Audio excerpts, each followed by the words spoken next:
What's up, everybody? Welcome into Tom Curran's Patriots Talk Podcast. Phil Perry will be in just a second. Mike Florio from Pro Football Talk will join as well. And with the Bills game a little bit in the rearview mirror and the Cardinals game a bit off in the future, seems like a reasonable time to take stock of where the Patriots are, as they are 6-6 with 5 games left and a tough slate ahead of them. This was Bill Belichick really addressing some of the coaching decisions that he made in the setup for 2022 on WEEI when asked whether or not he would pivot from the plan that they have in place. Yeah, I think we need to do what we're doing better. I don't think at this point making a lot of dramatic changes is too hard to do that. If we can just do consistently what we were doing, I think we'll be all right. So that was on Monday. And also on Monday, our friend Peter King wrote this regarding Robert Kraft.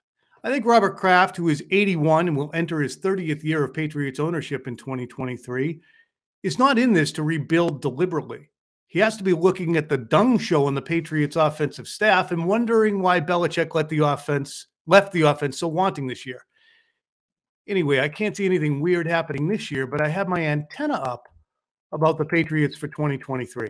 Obviously, when a prominent national reporter like Peter mentions the possibility of Bill being elsewhere, there's a tendency for ears to perk up. But we here, Phil and I, have spent months pointing out that Robert wants results now. The playoff drought snapped, and that he's watching closely how the unconventional setup of the coaching staff unfolds. Robert has called out the drafts. He's called out the drought. He's called out the spending and said he expects results. And he's pointed out how good Mac is and is watching him now regress. Now Robert's team is getting flexed out of Sunday Night Football so the country can watch Dan Snyder and John Mara's teams do battle, not Bill versus Josh. In the last 4 primetime games, the Patriots have gone 0-4. The product has lost by a margin of 117-67. That's the Colts last year, coming off the bye week, the Bears, Vikings, and Bills. Those are the primetime games the Patriots have been involved in. People don't want to watch Robert Kraft's product, and the product is getting worse. And if Robert said to Bill, "What's your plan?" what would he say? Because this pie-in-the-sky notion that Bill O'Brien is going to come back and be under Bill Belichick's thumb, I think is nuts. If O'Brien comes back, that's a Kraft-level decision. Because O'Brien will want assurances that he'll be considered to be the head coach after. He's not coming back from Alabama to the NFL to do a job he was doing in 2011. And Josh McDaniels wanted assurances prior to going to Las Vegas, and he didn't get them. He's in Vegas now.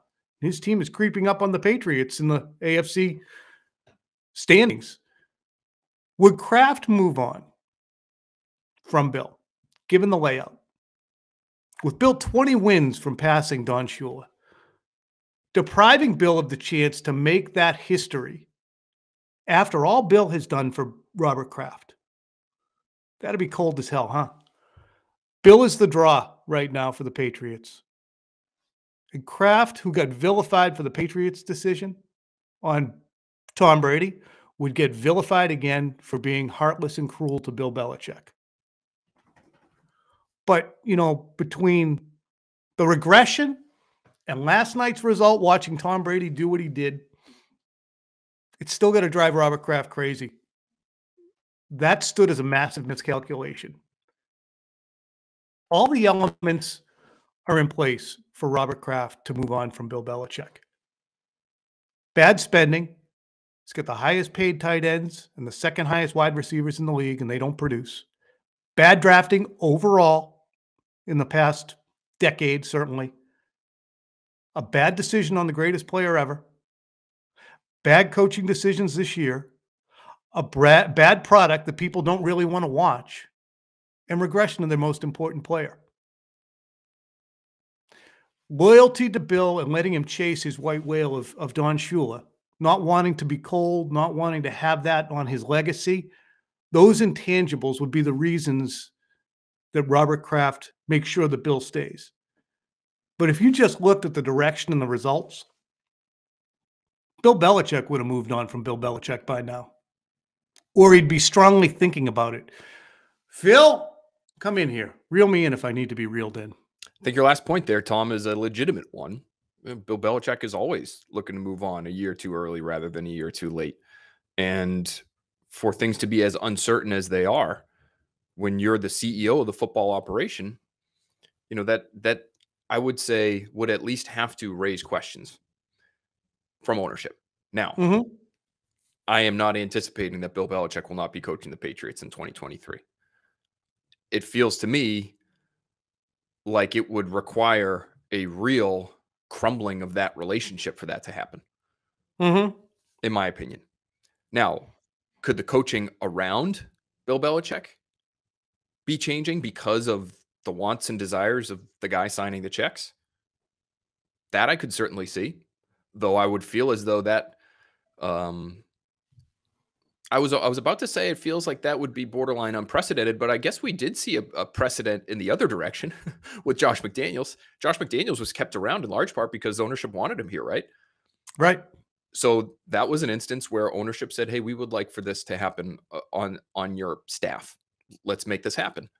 Could he do that in terms of forcing a change the other direction? Yeah, I think that's what's hard is Robert has given Bill so much latitude to make his decisions that it's hard for Robert to say, well, put Nick Caley in as offensive coordinator. Because I think Robert would say, well, what do I know about Nick Caley? Well, who am I to say Nick Caley should be the guy? Bill, you're supposed to do that.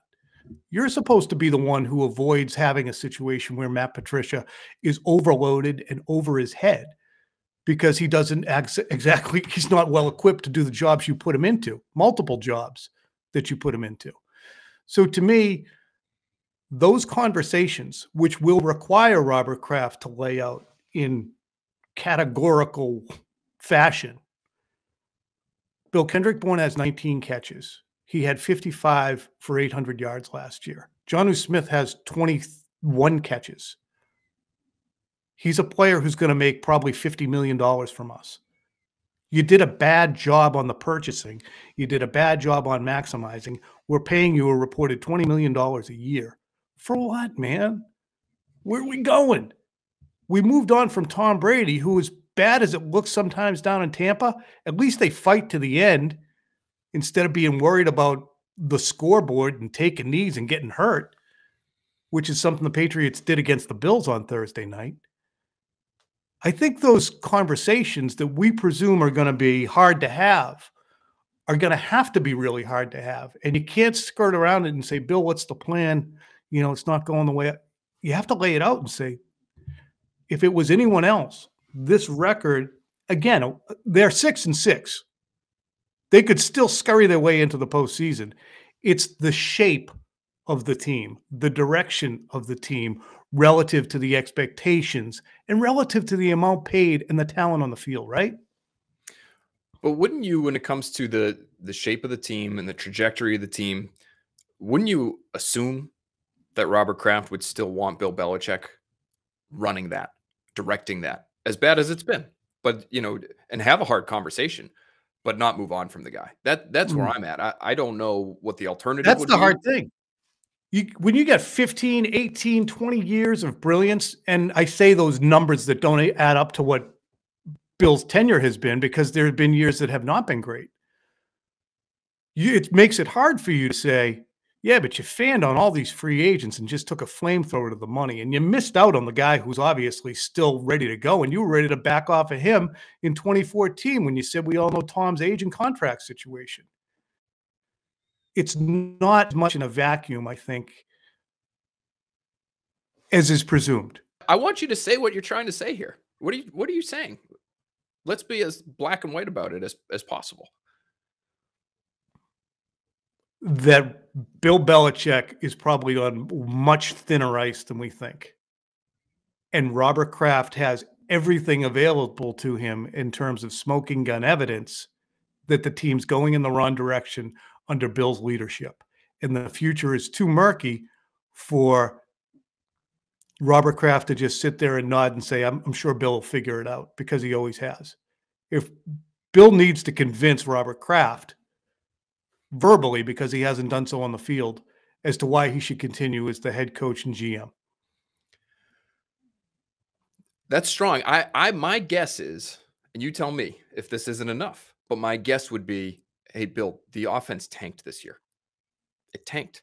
And even if I'm trying to give you the kind of leeway that, say, even a new head coach would get, taking over a brand new team, and it's a 5-year contract, and say we said something along those lines, and I haven't heard anything like this, but imagine if Robert Kraft went to Bill Belichick after Tom Brady left and said, okay, we're going to have to build here. I get it. We're going to give you all the time you need to do it.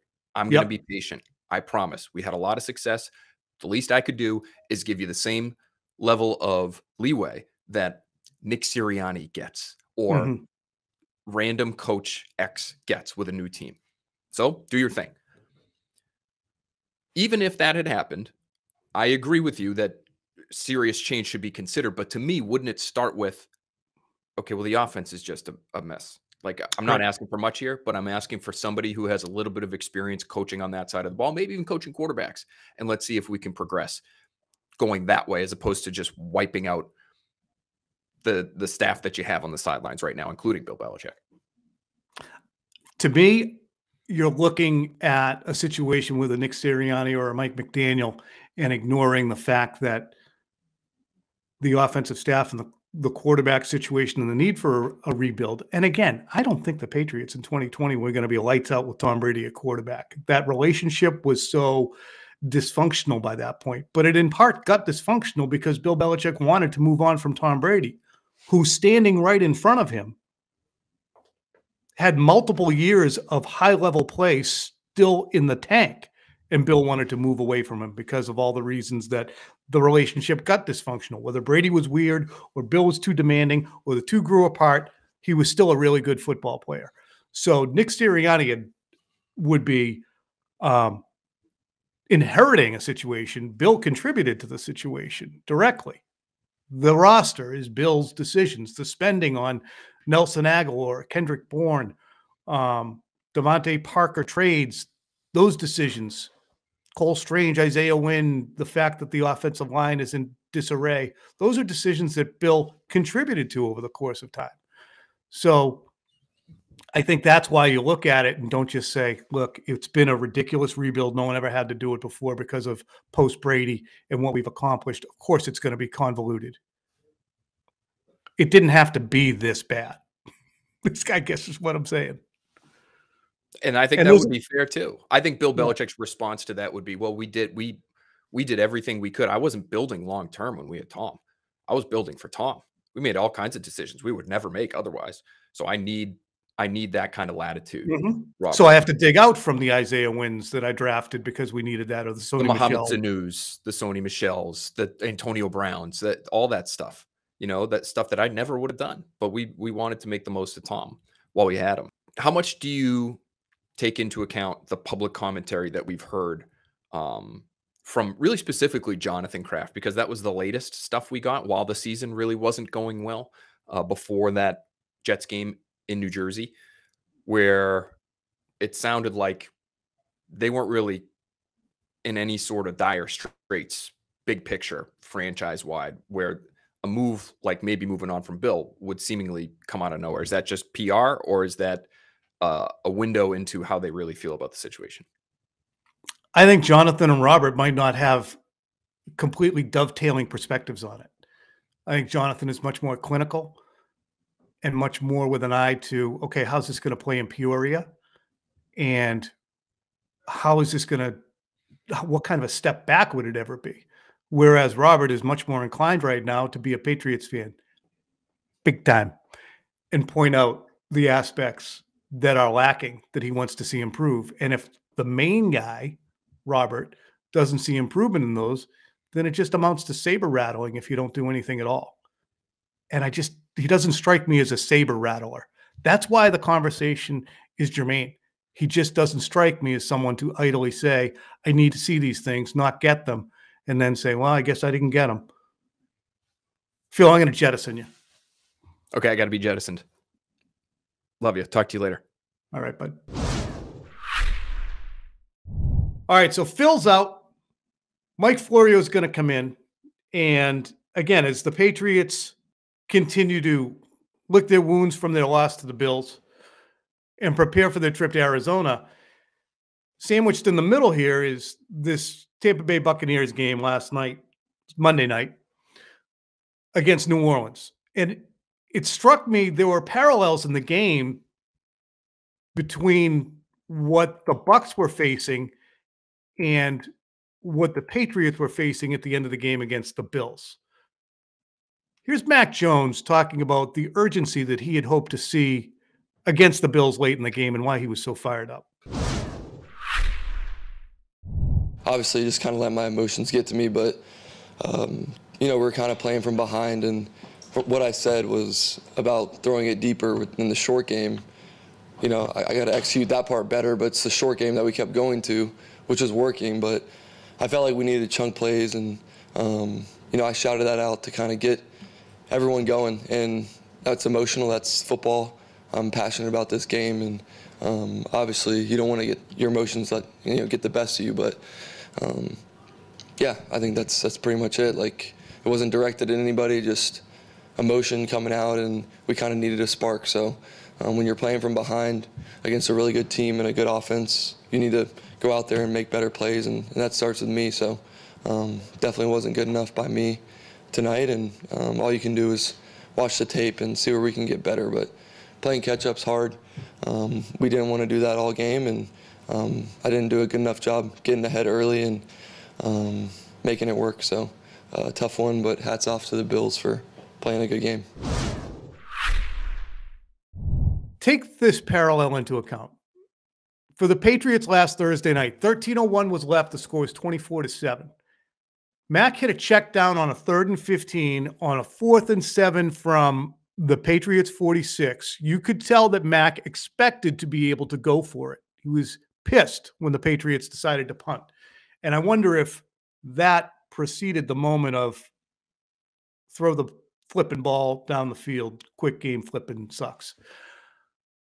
But the next time the Patriots get it, there's 7:38 left in the game. The score is the same. And then they go on that glacial 17-play, 57-yard drive, and they kick a field goal to make it 24-10. They have an onside kick at the 2-minute warning.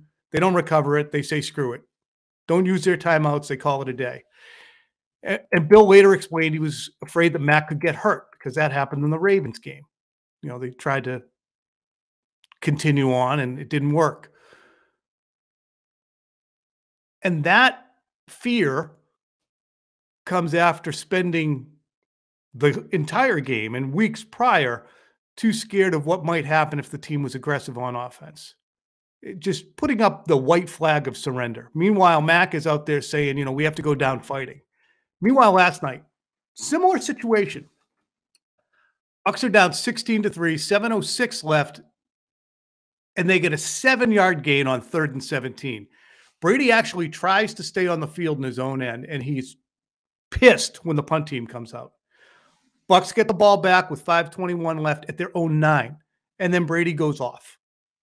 Unshackled, whatever, we're going after it. Now, Brady's a force of nature, and Mac isn't Brady. But Bill Belichick has coached in a way this year that doesn't let Mac Jones grow. This whole season has been anti-growth. Are they scared of Mac? I think they are a little bit. Are they scared of the offensive line not being able to protect him? I think so. So injuries enters into it. Are they scared of Matt Patricia? Maybe. Think he's overmatched. Are they scared of embarrassment? Are they scared of getting blown out on national TV, making a mistake, having things get out of hand? I think they are. And I think the Patriots have lost a little bit of their fighting spirit. And it's jarring to hear Mac Jones talking after the game about we got to go down fighting. So, again, as we are in this mid-range time between these two games, it's sensible to do a state of the nation, state of the state on the team. So we're going to bring Mike Florio in for kind of a national perspective on where he thinks the Patriots are in the national consciousness and the decisions that Robert Kraft is facing, really that Robert Kraft has invited the scrutiny of conversation about these decisions by the things that he said in the offseason about what his expectations were. Ladies and gentlemen, it is Mike Florio from Pro Football Talk, longtime friend of the program. In the spring, Robert Kraft mentioned the playoff drought the Patriots were on, that he wanted to see it snapped. He mentioned the Patriots drafting last year and how it had to be better. He mentioned the investment in free agents and how he hadn't seen a huge reward and how Mac Jones is important and he needs to see that progression continue. None of those things have happened, Mike. And we've seen a Patriots team get flexed out of prime time. And now we've seen our friend Peter King mention that he's got his antenna up for 2023.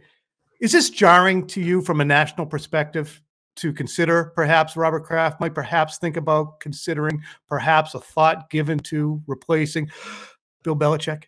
Well, we are at a point both with Tom Brady and Bill Belichick where everything is new. We've never experienced this before. The only coach really with the kind of sustained success that Bill Belichick has had owned the team, George Halas with the Chicago Bears. And I just wonder what kind of leeway 6 championships buys a guy. How many years until the ownership group begins to become uncomfortable? How many years until ownership is willing to listen to whatever the fan base wants? You know, in Pittsburgh, they suffered through a lot of down years with Chuck Noll, didn't make a change. Some down years with Bill Cowher, didn't make a change.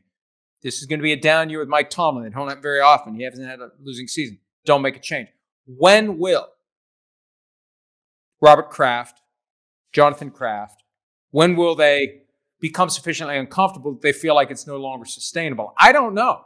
There's no blueprint for this. There's no manual for this. There's no precedent to go to, hey, remember when this team did this or that team did it? This is all unprecedented, brand new. And a lot of it depends upon what Belichick wants, and a lot of it depends upon why he's doing what he's currently doing. This whole thing with McDaniels gone, and we're going to do this Frankenstein monster of an offensive coaching staff with guys who never really coached offense before. How much of that is, I have a ton of equity and I'm going to use it? I feel like there's an attitude like that because he said it at one point. Don't blame those guys, blame me. Right. Because what are you going to do? Fire me? It's almost like that's what he's saying. You're not going to fire me. I've got plenty of down years that I've earned the ability to have. So I'm going to have one this year, maybe. And if I do, blame me. Because look at all those pelts on the wall. Because you're only going to blame me so much. 2020, he said a similar thing, though. He said, look, this is a rebuild. We understand this. This is a reboot. We're going to take our licks financially this year with Cam Newton. Now, had Cam Newton not been available at the end of June and some other team had scooped him up, the Patriots were entering that season with Brian Hoyer and Jarrett Stidham as their quarterback room. They get Cam. They actually ring from that team 7 wins, which I thought was a triumph. 2021, they get the quarterback they're needing, and he wins the job, and they start 9-4. So it looks like everything's fine in Patriot land, but since then, the way the Patriots have lost, the decisions made in the offseason, the lack of a plan for the surprise that encountered that Belichick had when Brady went someplace else, stunned by it. The fact that Brady won a Super Bowl and can still play at 45, and Bill was trying to push away from the table from him in 2014. The fact that Robert Kraft takes the shrapnel for the Brady decision, even though he allowed Belichick to make it, I think all of those things are contributing factors, especially to the amount of money that's been paid. You know, Michael, the Patriots have the #1 amount of money allocated to tight ends this year, and at wide receiver, they're #2. Wow. And Bill's making $20 million, which outstrips every single coach in every professional sport. More than so that. For Robert, all those things together, pardon? It's higher than 20. You never know what the high-end coaches are making because they get paid by other companies because they want to keep the curve down. That's the thinking. I've talked to people who know how this stuff works. You've got your official salary, then you've got the extra stuff you get, whether it's Bill, Carroll, Sean McVay, whoever. So I'm just saying it's more than 20. But I agree with everything you're saying. Look, you want my theory on this? I assume you do. I assume that's why. Yeah, I Here's my just wonder theory. if it's. Do you think it could be idle saber rattling by Robert Kraft? Because I don't. No. Look, I think this all flows from the fact that Bill Belichick has two of his kids on the coaching staff and he can't fire them. That's where I think all of this comes from. Because after 47-17 in the playoffs, Steve Belichick, if his last name isn't Belichick, he's gone. He's done. It's over. But he can't fire him. When you can't fire your kid, you can't fire anybody else. You can't hold anybody accountable. And so what he did, I think he sees where this is going. So I'm going to consolidate as much of the blame as possible on me. So I don't have to worry about firing anybody. I can't fire my kids, so I can't fire anybody. So I'm the guy that all this falls to. And if you got a problem with me, go ahead and fire me. I think that's the core logic to all of this stuff that's currently going on as it relates to the coaching staff. Now, the personnel side of it, that just compounds it. Look, Bill Belichick has always been a good enough coach to overcome the failures periodically of Bill Belichick, the de facto GM. But when your coaching staff isn't able collectively to overcome the fact that, I don't know, is Jonnu Smith even around anymore? And they paid him all that money. I mean, to your point, there's a lot of money being invested in guys who aren't doing things to make the team better. It becomes conspicuous. And at some point, you have to wonder what ownership is going to do. It's very easy to have a coach for 20 years when that coach is winning multiple Super Bowls. But when you haven't won a playoff game since Super Bowl 53, when you may not even make it back to the postseason this year, when your last playoff game was a 47-17 embarrassment to the team you used to own, you're now in fourth place in the division you used to dominate. At some point, that leaves a mark, and at some point, it gets ownership. How can it not get ownership to start thinking about what their options are? Especially if it's folded in on itself. You know, the team, and Belichick has folded in on itself. It's become afraid of its own shadow. Its behavior in the final minutes of last week's game against Buffalo, I thought, were an effort to not be embarrassed in a way that when they were taking mercy knees when he punted, yeah. that was a make it look better in the newspaper move. You didn't want it to be 31-7 or 38-7. That's just, or 10 or whatever it was. It was 24-10 at the time. You don't want it to be 31-10, 38-10, 41-10. That was just get this game over with and let's get out of here. I agree. So Don Shula was 20 wins away from Bill. That would be the white whale you presume that he's chasing. Really, even with this disarray, what we're talking about, that should be a year and a half, 2 years. 2 years. 9, 18, 20. Yeah, you catch him. Would it be heartless of Robert Kraft to not allow Bill Belichick, after all he's done, to chase that white whale, catch it, put it in the boat, and then say, okay, we're done? No, it wouldn't be heartless. Look, I think the way it would happen is Bill Belichick would begin to sense that they don't want him there anymore, and he would start looking at other opportunities, and they would let him go. I think that's how the end would come, because there's going to be another team out there. If he still wants to keep coaching, there's going to be another team out there that would take him in a heartbeat, that would pay him what he's making, that would give up a first-round pick plus to get him. So I don't think you ever have to fire Bill Belichick. You just have to make it known that Bill Belichick's available for one of these other teams. And he would have to want to go there. Now, I don't know that he'd want to go somewhere else, because remember when Gary Myers was kicking up this idea of Belichick going to the Giants a few years ago? Remember that when all the Brady Garoppolo stuff was going on? The most salient point I heard at the time was Belichick's not going to want to go anywhere else because it's going to take him 5 years to get the program to where it is. But you know what? Look at where the program currently is in New England. Maybe he could go somewhere else and turn it around right away. Well, that's the interesting thing, is it's taken a while for the program, and a Patriots bottoming out. That's the fascinating thing. Patriots bottoming out is not 3-13 or 2-12 or whatever, however many games there are. It's 7-9. It could be 8-9 this year. So they just don't bottom out the same way. And I think that's why, from a national perspective, if you rolled this out in front of the folks at a four-letter network, they'd say, well, they're crazy to talk like that. Bill Belichick, all he's done, and you lose sight of the fact that there was a Malcolm Butler benching in 2017. Right. They miscalculated the Tom Brady departure. They didn't have somebody ready to replace McDaniels. They've burned money in free agency. They haven't drafted well. And Robert Kraft has made specific mention of these things. I'm going to leave you with this, Mike. This is the poll I put up this morning. Mostly Patriots fans. 2,200 have answered in the last 2 hours. The Patriots have regressed. Coaching setup hasn't worked. Quarterback playing worse. High-price signings aren't producing. They're 0-4 in their last 4 primetime games, and they got flexed out. The future plan is murky. Should Robert Kraft consider a coaching change? Delete your account. Garnered 22.4% of the votes. No, that'd be ice cold. 18.4% of the vote. Leading the way is yes, but he won't. 45%. And yes, and he should make it, gets 14%.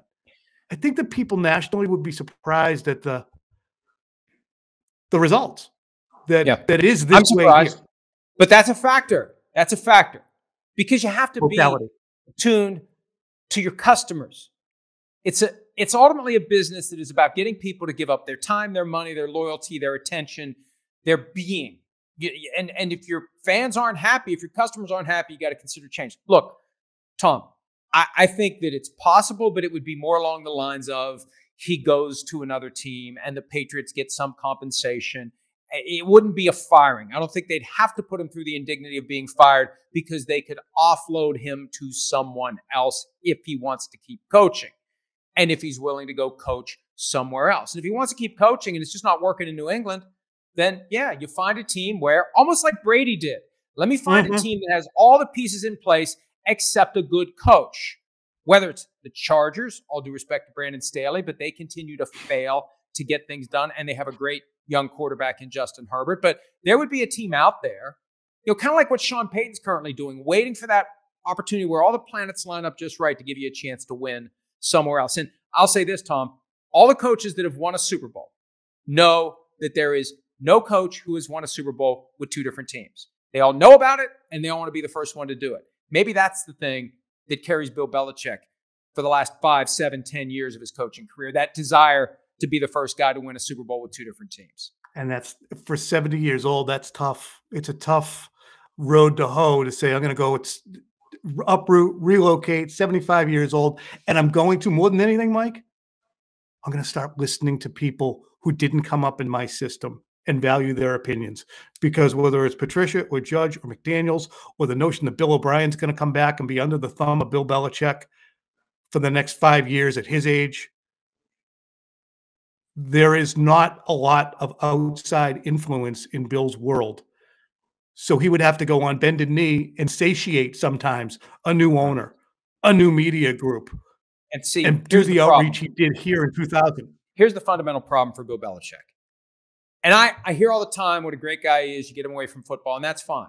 But his football persona that is ingrained in his upbringing at the Naval Academy and all of the secrecy and the military elements of football, and just what that has caused him to be from a personality standpoint, that very prickly, standoffish personality that you deal with all the time at press conferences, that only works if you're winning.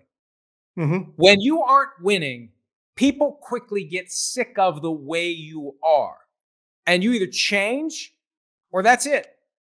And it could be that he's moving toward that's it. We'll see. Mike, thanks for the time on short notice. You are a good friend of mine. Thank you, Tom. Great to talk to you as always. Happy holidays. And you're a good friend of mine. Oh, wait. Also, on our way home, Michael has written a book that he is releasing. You don't need to promote that. Whatever, man. If you want to. Go ahead. Too late. Forget it. No book. Right. Playmakers, you can find that too, folks. That's fine. Goodbye.